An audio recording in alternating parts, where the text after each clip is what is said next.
Hello everyone, it is I, InkiCrow, and I had a childhood filled with bootlegs. And in fact, I first played Super Mario Bros. On a bootleg console. So I want to bring back those memories by playing and reviewing bootleg games. A journey I might regret in the future. So I looked into the bootleg wiki to find a game that was worth reviewing, because, I'm not gonna spend money on some bullcrap. But then I remembered I had one game on my library that could be a start. Sonic the Hedgehog is one of my fave game franchises, apart from Mario and Mega Man and others.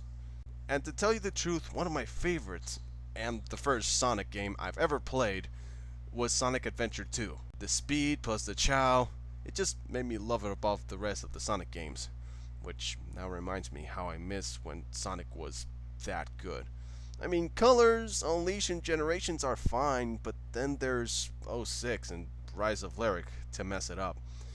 And just when I thought it couldn't get worse, there's Sonic Bootlegs. I've seen people briefly reviewing these games, but with this review, I'm planning to point the positives and negatives, as well as my score or rating, if it's worth playing it, if it's best to leave it or burn it. Going deep into the game. The game I'm reviewing on this episode is Sonic the Hedgehog for the NES. Honestly, I was bummed out when I saw this game on free ROMs looking for good NES games to emulate, and I got curious to see if it was good. Well, I previously recorded a Let's Play with this one, and I couldn't do proper commentary on it because it was an experience. Now I have the time to review this game properly. Anyway, Sonic the Hedgehog was released in... Actually, I couldn't find any information about its origins anywhere. Just happened to find it.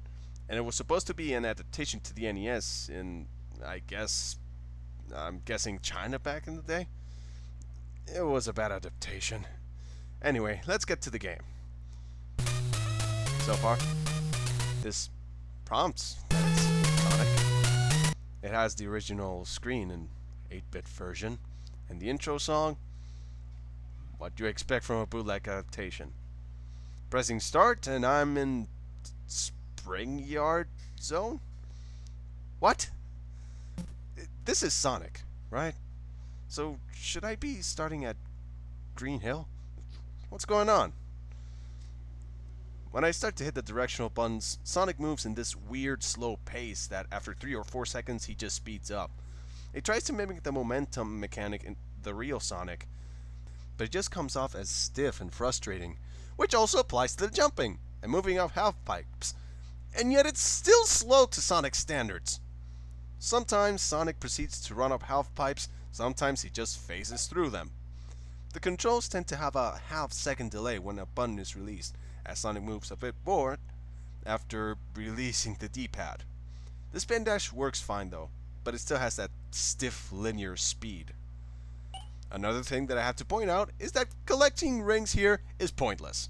Because of the stiff and delayed controls and other unexpected hazards, you will get hit. A lot. Every single chance the game has, it hurts you. And the worst of it, only 3 rings are released after you get hit. And they're difficult to recover. Oh. Sonic has passed through Act 1. Cool. Not cool. In the base of level design, I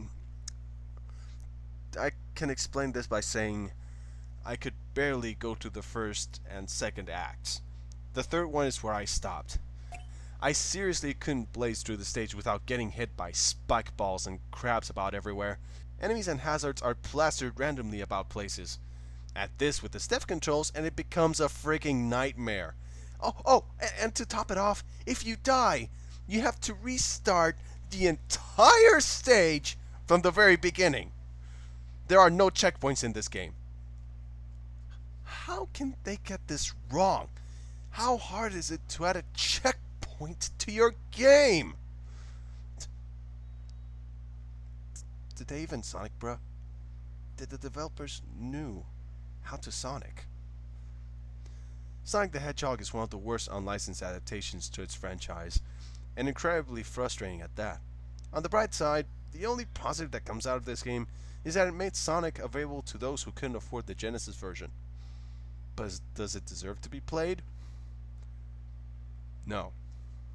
Just leave it alone. With that in mind, guys, I hope you guys enjoyed this video, and I'm planning to make these reviews more often. If you have another bootleg in mind that you want me to review, leave it in the comments below. I'm InkiCrow, telling you guys, stay Inky. Peace.